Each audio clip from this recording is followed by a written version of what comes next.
Sira na siya. Kaya lang, anong mahina sa atras. Mahina ang mga matras. Yun nga eh. Di papaluin ko na lang ito pa rin yan. Tupis siya palikot. Paliaday. Guys, nagpaibas ng bangka si Kuya Vic. Maganda pala to pang vlog, Kuya Vic ay. Maganda pang vlog. Nagamit mo na rin sa'yo? Nagamit mo na rin? Ganda oh. Ano, pipito ka muna? Tatanggalin natin to? Baka naman humina eh. Eh, naalala ko dyan, Kuya Vic, ito. Baka dito sa ilalim ito. Di ba yung ilalim yan? Hindi nga rin, hindi ko rin alam. Tsaka yun, oh. Parang tumagilid yung ano mo ay, palo sa gitna. Hindi ka tumagilid yung palo mo sa gitna. Yung puno nga. Baka pag gano'n ay... Ah, wala. Saan kaya yan ano? Wala namang butas, oh. Ganda-ganda ng park ay. Hindi ko lang alam itong frame nito. Kung ito, gawa ng mahirap remedyohan yan at ito ay. Dapat nga nilapat na lang yan eh. Pagkargado lang man yata. Kung nilapat pa yan, hindi ka, kung hindi man nilapat, dapat ipinatong. Yung may malaking awang. O paano mo gagawa ng remedyo yan kung hindi natin sa ilalim? Binuhusan nyo kanina? Mamaya po. Dito mo na yung sisipsikan na. Doon sa kabilang ano, palo, bubuhusan din mamaya. Kahit pala maya-maya ka tayo, no? Pero hindi mo kaya ito si Basko? Hindi ba, yung paghapon, di kaya ito si Basko ng hapon? Ay, hindi, papalutangan ito mamaya. Dapat niya magawa ko yung pagkikita ko. Kahit mamaya pala linisan ito, eh. At saka anuhan to. Pabataan ko yung susunahan. Kaya kahit na mamaya na linisan? Ano kayo maganda, may tubig o wala? Pares lang. Kaya ko, ang purpose naman kaya ako pinahipasa yung pagkikita ko eh. Oo. Makailan ko pa. Sige, dali lang naman ito linisan. Oo nga, eh.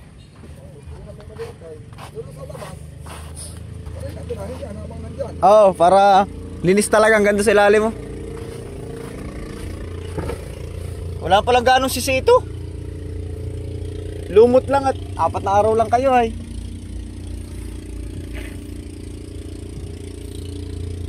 No, taga nagkakalumot talaga guys, di maiwasan. Bis lang magkalumot sa dagatan eh. Bakit kahit naman sa tabang.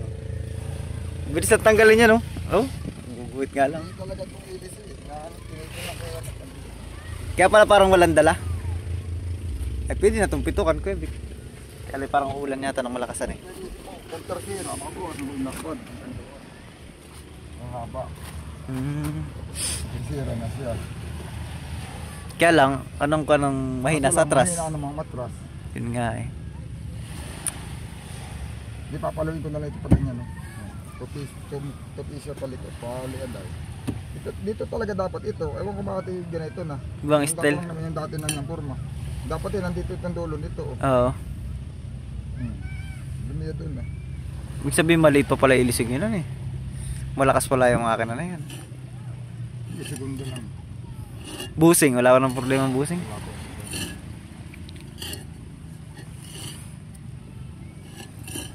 Papakain ako pa yan para makasakaling titik-titik. Tayo mo na, nawala na.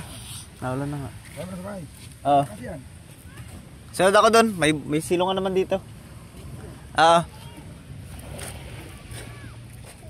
Ayan, susubas ko muna. Laki ng hibas dito sa amin guys. Oh. Ayan, oh. Laki ng lute hanggang doon. Tignan yung malaking bangka. Nahibasan din. Oh.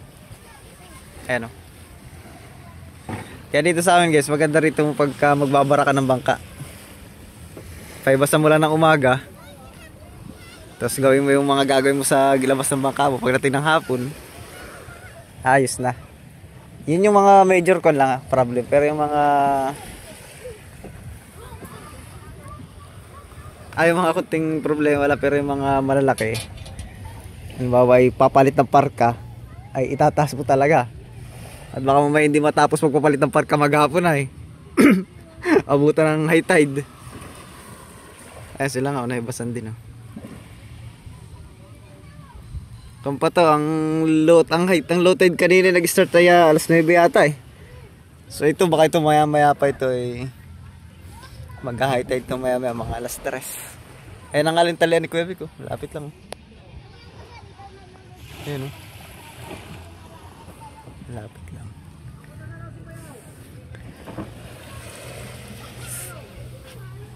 Ayun yung binlag ni Kasuyo, oh.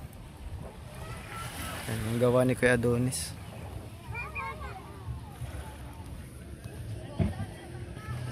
Pipitok ng ilis eh. Kaya tayo sa taas, umulan eh. Tayo naman ay maliligo. Kaya tayo nandito, tayo maglilinis ng bangka. Ayan. Kaya lang napahibasan. Pero ayos din naman maglinis ng hibas.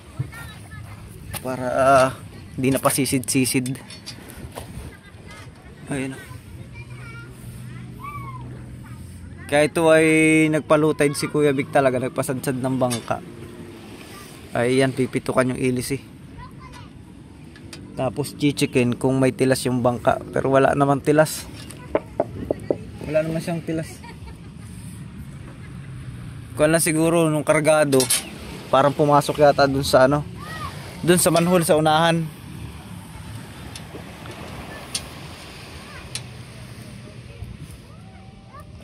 Ay malalaki ang alon. Kaya nagkakaroon ng tubig yung loob ng bangka. Eh, mga taga doon din yan, no? Sa kila Kuya Vic. Akit tayo sa taas. Umuulan.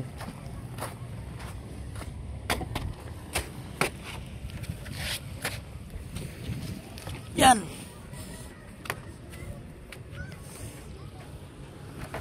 Kaya nga pala guys, parang plano nilang idayo to ng Sambales. Diyan sa Subic. Yan, so medyo makalat pa tayo, di pa tayo naglilinis ay. Maya-maya natin linisan. Maganda siguro iabot ng tubig para hindi na mag-igib-igib, malayo din pag-igib. Yan. Pero pag dumating si Tuna Hunter ay tuloy na natin paglilinis. Yan.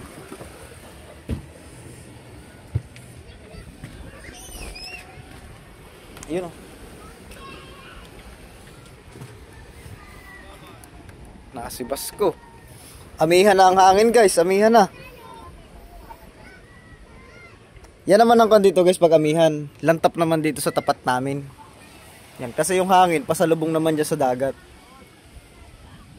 Pagkahabagat kasi paganto, pabalik. Kaya ang lantap doon sa likod, sa buyan. Ay lang bahay namin, oh.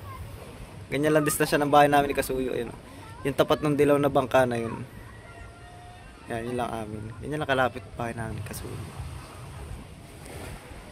Tapos ito na Hunter, ah. Linis. Ano yung ulam dito?